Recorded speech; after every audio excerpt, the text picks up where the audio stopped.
In today's video, we are going to talk about the democracy. We all are aware that we live in a democratic country. India has a democratic form of government. So it becomes very necessary that we are aware about all the concept of democracy, what is democracy, how it originated, and why it is the best form of government. And also I am going to talk about a report, Democracy Index 2020 report, and we will see the ranking of different countries, and we also see that how our country India is performing in the Democracy Index 2020. So stay with me.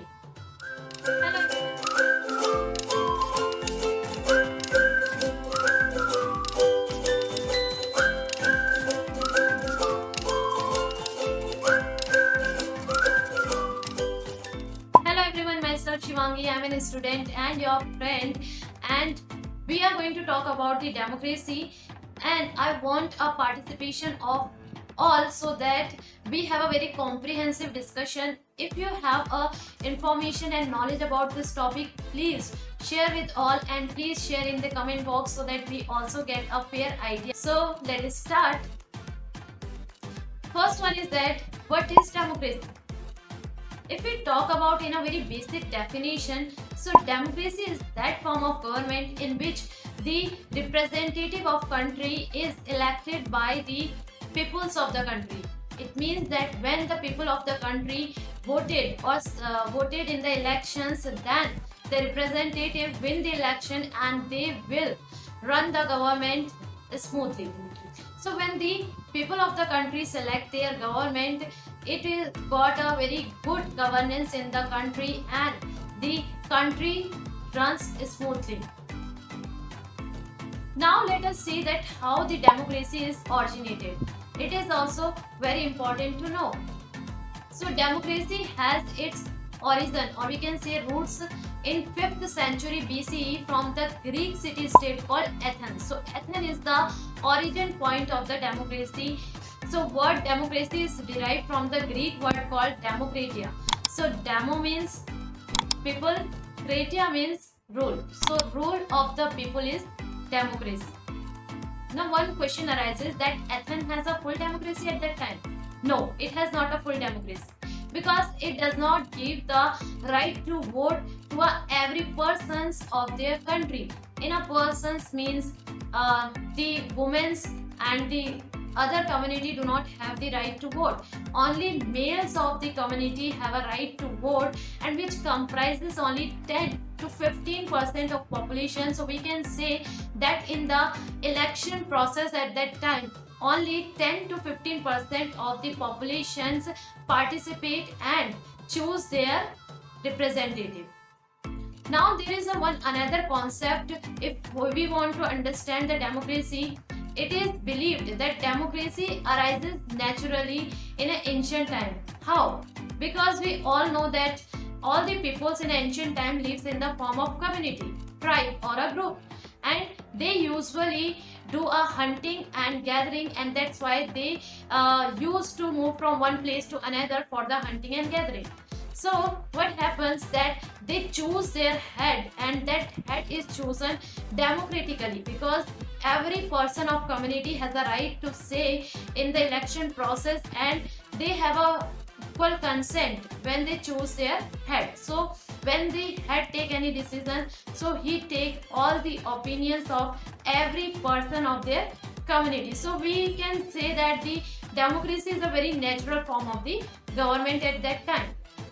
So slowly what happened when the gathering and hunting get abolished or slow down, the people started settle down. And as they settle down, what happened that the inequality has arisen between the different communities, and what led to the authoritarian form of government. When we have a clashes in our community, so other person who want the power take the benefit of this, and same thing happened when the people start settling and they have the clashes between them. What happened? The authoritarian form of government like monarchy, dictatorship has originated, and we can say that democracy is the natural form of the government, but the monarchy and dictatorship has originated later Now the next thing is that who are the real rulers in the democracy?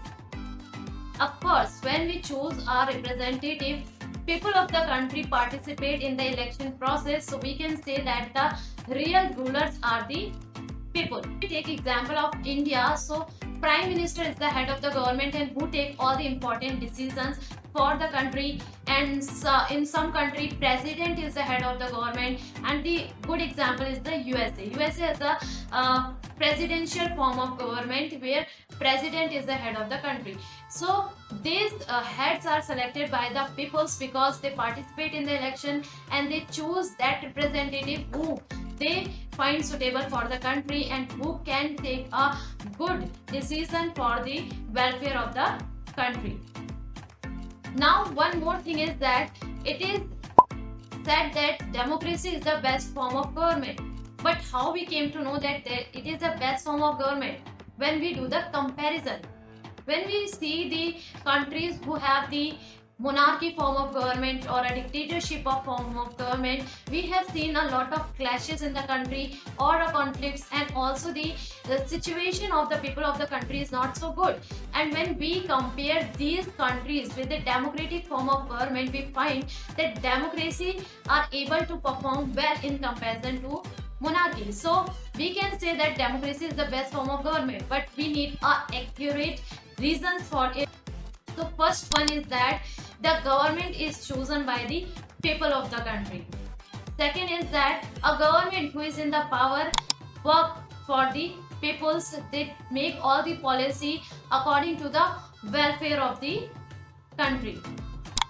Third is that it improves the quality of the decision making.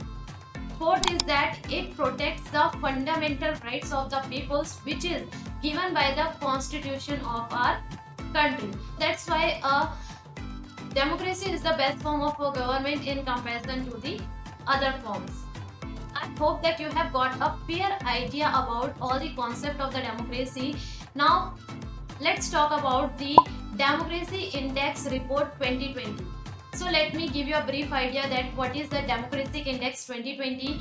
So Democratic Index is the report compiled and published by the Economics Intelligence Unit.